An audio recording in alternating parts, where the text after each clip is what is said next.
Je m'appelle Jean-Louis Decoster, j'ai fondé Poulpio il y a 4 ans. Poulpio, c'est une agence de création de contenu immersif. J'ai toujours travaillé dans la publicité et le cinéma avant, et donc j'ai découvert la réalité virtuelle.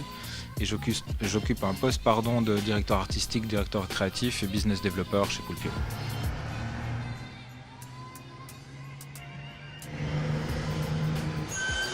Tout à fait, je pense que j'en ai parlé là tantôt, l'adoption de masse n'est pas encore à l'heure actuelle tout à fait en route. Ça va mettre du temps, donc je pense qu'on est sur une adoption de masse entre 5 et 10 ans, mais qu'à terme, comme c'est un nouveau média qui est vraiment totalement différent d'un film ou d'une série télévisée, le média est en train de se développer.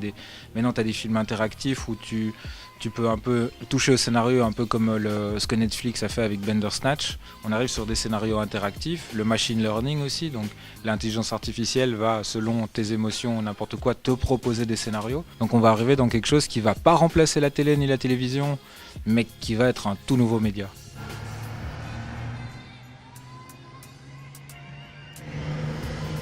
Moi je fais la différence entre la 2D, le flatty, et puis jouer sur de la réalité virtuelle. Il y a des jeux de stratégie et tout ça qui vont être compliqués à mettre en réalité virtuelle, mais je crois que ça va remplacer la console dans un certain sens. Ça va arriver, le téléphone va disparaître. Dans les projections que je vois, tout va se passer dans les lunettes. Bientôt on aura tous des lunettes avec des écrans. Il y a déjà des brevets de lentilles qui projettent sur ta propre lentille qui existent.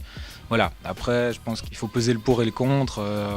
On est quand même dans un monde virtuel, vous avez vu Ready Player One. Voilà, est-ce qu'on va prendre le bus tous avec un casque? On ne sait pas encore, ça fait peur aussi, parce que c'est quand même quelque chose qui individualise fort l'être humain. On est tout seul dans son casque. Donc voilà, c'est des questions que je ne peux pas répondre maintenant, je ne suis pas devin, mais qu'il va falloir suivre.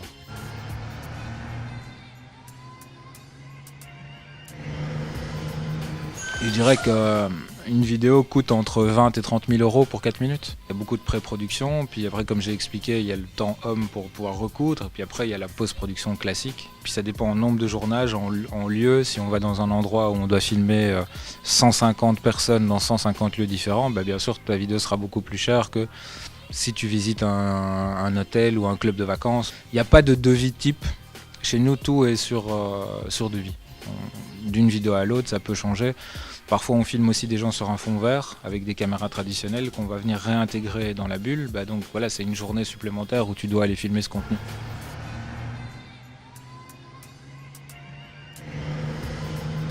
À l'heure actuelle, il y a de plus en plus de choses. À l'heure actuelle, il y a moyen d'avoir un petit module que tu mets sur ton casque et qui va par le Wi-Fi transmettre la chose. Les expériences que vous avez faites, elles sont à 90 MHz et ce modem Wi-Fi est à 60 MHz, donc on perd un peu d'informations.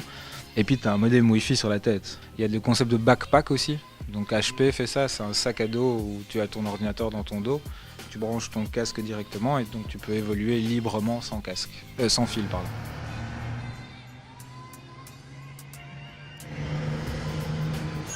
Jusqu'où la réalité virtuelle va aller, on ne sait pas.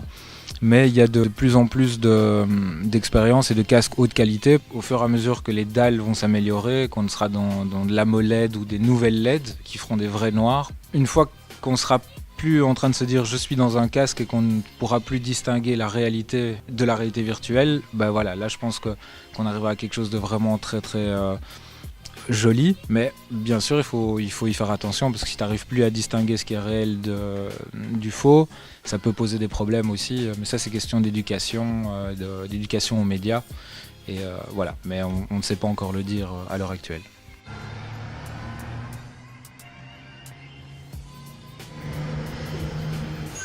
J'ajouterais juste que c'est un métier en devenir, donc la réalité virtuelle, il y a le code, nous on est spécialisé dans les cinématiques, donc c'est plus un rôle de caméraman réalisateur, mais il y a les services à côté aussi, il y a l'événementiel où il y a de plus en plus de demandes, donc voilà, je pense que c'est quelque chose d'assez porteur, même la vue au niveau du territoire wallon.